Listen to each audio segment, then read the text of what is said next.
ይደበድባል በተለያዩ መሳሪያዎች ያስፈራራል የሚል የግል እስር ቤት ሁሉ እንዳለው ትርሶን ተደርጎ የተፈረጁበትና የተከሰሱበት ሁኔታ አለና ያንን ሊያብራሩ ፈቃደኛ ኖት?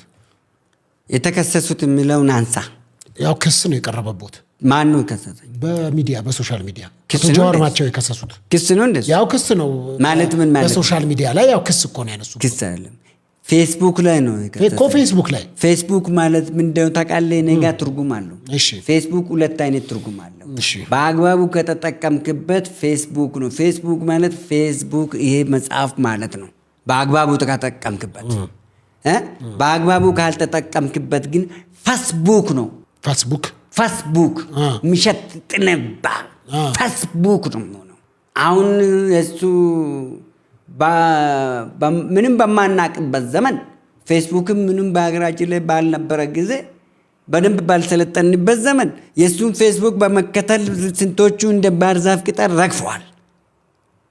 ተባልተናል፣ ተጨራርሰናል።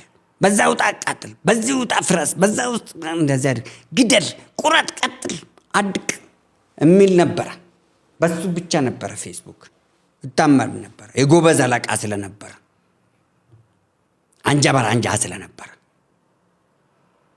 አሁን ፌስቡክ ነው። የጀዋር ፌስቡክ አልልም ነኝ። የጀዋር የሰው ስጋ መስቀያ፣ የሰው ስጋ ፎቶ መስቀያ ፌስቡክ ብዬ ነው የምናገረው የምጠራው።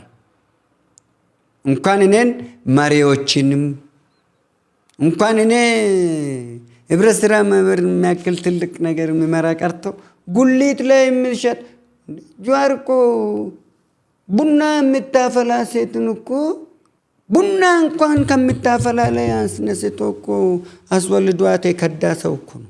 28 ሴት እንደወለደለት ታውቃለህ? በዚች በ4 ዓመት ኢትዮጵያ በቆየ 4 ዓመት ውስጥ እኮ 28 ሴቶችን ጉድ ሰርቷል እኮ።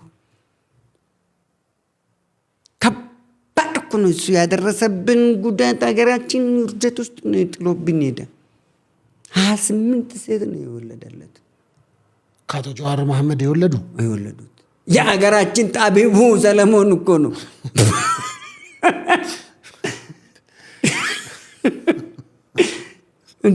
የሀገራችን ጣቢቡ ሰለሞን እንደ ጀዋር መሐመድ በነበረ ጊዜ ሀገር ውስጥ በነበረ ጊዜ በ40 አጃቢ ነው የሚሄደው። ጀዋር መሐመድ በነበረ ጊዜ ቦሌ በምኖርበት ዘመን በቀን 5-6 ሙክት ፍየል ሙክት ነው የሚታረደው። እነኚህ ሴቶች ናቸው ጨርሶ የሚውሉት በገዛ ቤቱ። በማህበር ተደራጅተው እኮ ነው የሚውሉለት። በማህበር ተደራጅተው ለፈውስ ነው የሚፈለገው። ምንድን ነው ብለን ግራ እስክንገባ ድረስ በዘርፈ ብዙ ነገር አዋረደን ጀዋር። ጀግኖቻችን ስንቱን ጀግኖቻችን በላብን ጀዋር። አጫሉን በላ፣ በቴ ኡርጌሳን በላ።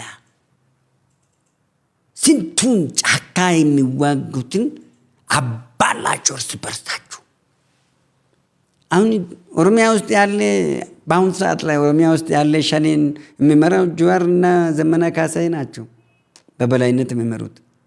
ግዳ አርሲ ላይ በቀደም የተፈጠረውን ሳይፈጠር በፊት እኔ በሚዲያ በሀቅና ሳቅ ላይ በደንብ አስቀምጫለሁ ስጋትን። እድል አጡ እንጂ ሁላችንም አሰልፎ ፓንታችንን መቁጠራችሁ የሚቀር አይመስልም።